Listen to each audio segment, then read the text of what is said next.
तो आज के लिए दो टॉपिक पढ़ना था हम लोगों को, मानव भूगोल की प्रकृति और विषय क्षेत्र। मानव भूगोल की प्रकृति हमने स्पष्ट किया आपको उदाहरणों के माध्यम से। प्रकृति का मतलब होता है स्वभाव, ठीक है। तो मानव भूगोल का स्वभाव, मानव भूगोल के स्वभाव का क्या मतलब हुआ? स्वभाव का मतलब ये हुआ कि मानव भूगोल में हमको क्या पढ़ना है, मानव भूगोल है क्या, ये समझ लो, ठीक है। तो वो हमने आपको बता दिया। अब है मानव भूगोल का विषय क्षेत्र।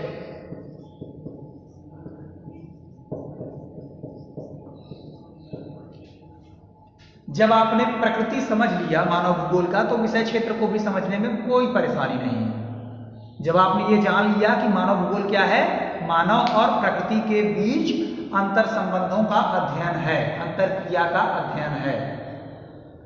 तो जिस एक्सटेंट तक, जहां तक मानव का प्रकृति के साथ अंतर संबंध होगा, वह सब विषय वस्तु मानव भूगोल के अंतर्गत समाहित होती है। तो मानव भूगोल का जो विषय क्षेत्र है बहुत ही व्यापक है। अगर तुम हायर एजुकेशन में जाओगे और भूगोल विषय लेते हो तो तुम्हें बहुत सारे मानव भूगोल के बहुत सारे प्रश्न पत्रों के बारे में डिटेल में पढ़ने को मिलेगा, बहुत सारे प्रश्न पत्रों के बारे में। क्योंकि जहां तक तुम सोच सकते हो मानव का प्रकृति के साथ अंतर संबंध, वह सब मानव भूगोल की विषय वस्तु है। तो बहुत सारे इसके ब्रांच हैं, मानव भूगोल की शाखाएं जो हैं बहुत सारी हैं। मानव भूगोल की शाखाएं कह लो, मानव भूगोल का विषय क्षेत्र कह लो, बात एक ही है। मानव भूगोल की शाखाएं का मतलब यह हुआ कि मानव भूगोल की कितनी अलग अलग शाखाएं हैं, उन शाखाओं में हम क्या पढ़ते हैं, वही तो उसका विषय क्षेत्र हुआ। विषय क्षेत्र का मतलब क्या हुआ? किसी भी विषय का दायरा, किसी भी विषय का दायरा। दायरे का मतलब उस विषय के अंतर्गत हम क्या क्या पढ़ते हैं,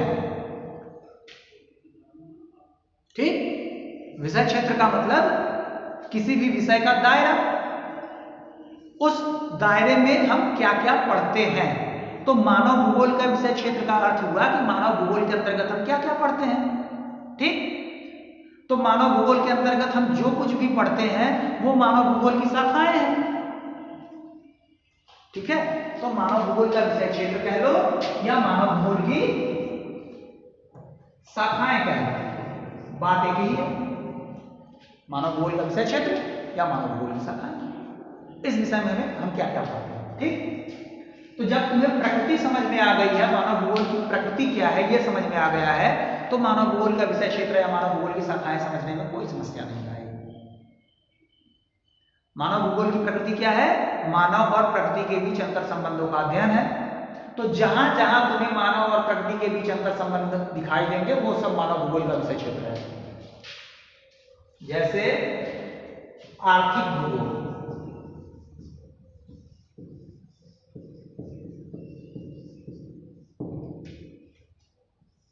अधिवास भूगोल,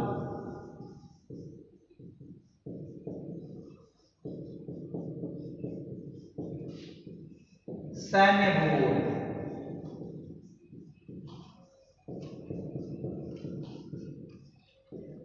चिकित्सा भूगोल,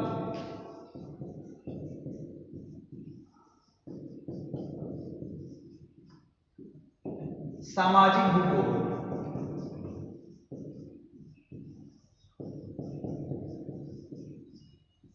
राजनैतिक भूगोल,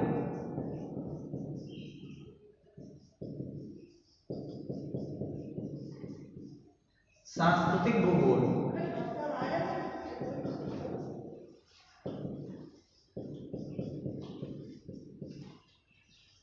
जनसंख्या भूगोल,